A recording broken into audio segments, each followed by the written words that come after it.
Dobar dan svima, pozdravljam.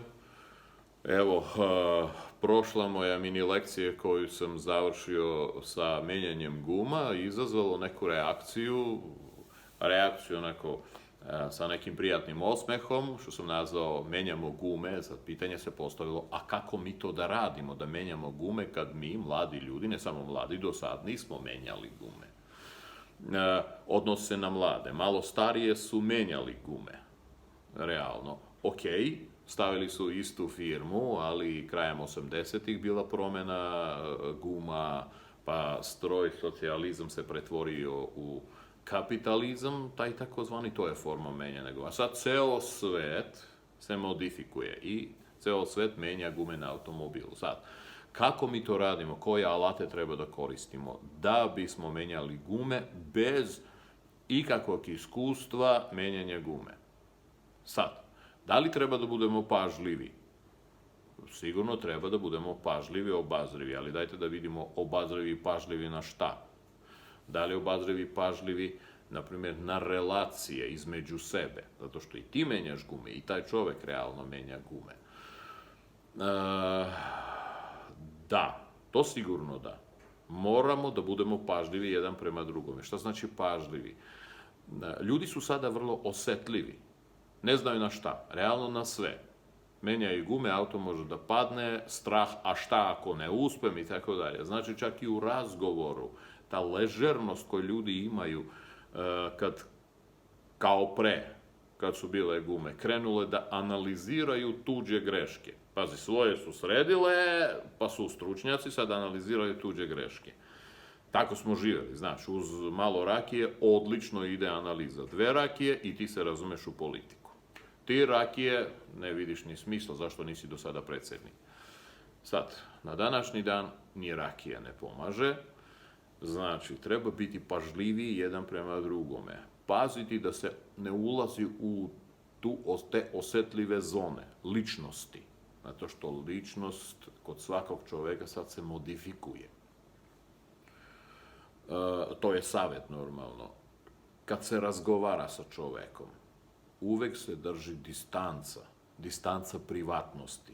Treba razumeti da u tom momentu taj čovek nije još uvek završio promenu svojih guma, isto kao i ti. Znači, davanje saveta apsolutno neaktuelna stvar. Možda pričanje o svom iskustvu u nekom koraku promene te gume može da bude korisna, ali onda ličnost ispred tebe sama treba da odluči da li je to korisno za nju ili ne. I ako slučajno ličnost ne prihvati tvoje mišljenje, sad reverse, ne znači da je pogrešila, plus nije ona u obavezi da prihvati. To treba razumeti. Da tvoj subjektivni korak menjanje gume je subjektivan, a ne pravilan.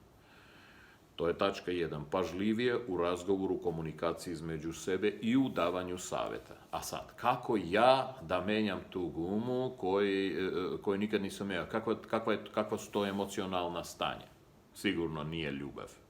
Ti nemaš ljubavi, nikad se nije stvaralo prema gumama koje ti menjaš. I ako ti slučajno imaš tu ljubav koja nije aktualna, onda ti ostaješ sa svojim starim gumama zbog svoje glupave zaljubljenosti u jučerašnji dan.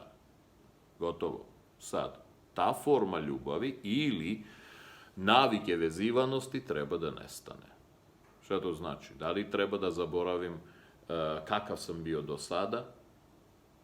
Ako hoćeš da napraviš korak napred, da. Zaboravljanje sebe juče znači zaboravljanje svojih uspeha, znate, svojih emocija i što još teže, svojih neuspeha. Vi znate, mala digresija. Ljudi misle da se vezuju u prošlosti za svoj uspeh. Oni se više vezuju za svoj neuspeh. Zato što taj bol, taj kompleks ostaje za dugo. Znaš, uspeh je došao, ima zadovoljstvo, pa uživaš u tome dok ne dosadi. A neuspeh ne pruži zadovoljstvo. To ti je kao infekcija. Znači, treba se rešiti prošlosti, prošlih neuspeha. Kako to uraditi? Pa vreme se promenilo. uslovi koji se nisu, na primjer, stvorili juče da čovjek dođe do nekog svog uspeha, su se također promenili. Znači, ima šanse da ti napraviš uspeh danas, gdje juče ga nisi imao. To je neka forma, ovako bih rekao, laganog optimizma. Ako su se uslovi promenili, to znači adaptacija, menjaju se. Adaptacija razumevanja novih uspeha daje mi mogućnost progresa. Zašto? Stari sistemi se ruše. Otvaraju se mesta, rupe i ta mesta socijalno društvo kad-tad će da napuni. Znači ti imaš šansu da se pozicioniraš, jel tako? Tako je. Sad, to je neki blagi optimizam. Šta još treba, kakav alat treba za promjenu guma? Sigurnost. Dajte da definišemo tu sigurnost. Da li sigurnost znači, ovako ću postaviti, nestanak sumnje u sebe ili nedostatak sumnje u sebe? Apsolutno ne. Sigurnost i sumnje u sebe, to su dve različite kategorije. Ljudi to mešaju. Da li ja sumnjam u sebe, ja provjeravam svoj korak 3 puta pre nego što napravim, pa ga napravim, pa ponovo provjerim da li mogu nešto da iskorigujem. Može li se to smatrati za sumnju? Da, ali u realnosti to nije sumnja. To je provjera kvaliteta tvog koraka. Da li to je, smanjenje sigurnosti? Sad, sam pojam sigurnosti također se modifikuje. Objasnit ću.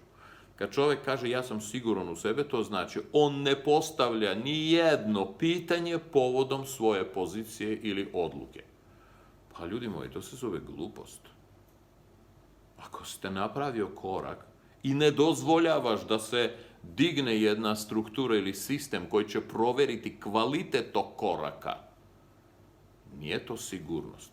To je bukvalno nedostatak analize. A zahvaljujući analizi ti upgradeuješ ili povećavaš kvalitet svog sljedećeg koraka. Ako te analize nema, onda ti kao vojnik ovako ideš direktnim putem, možda čak i u zid.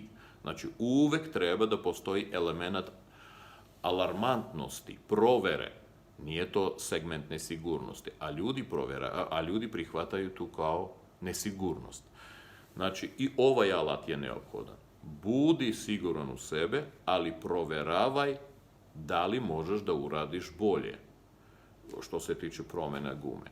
O sigurnosti ja ću pričati još u nekoj svojoj posebnoj mini lekciji, a za danas to je to.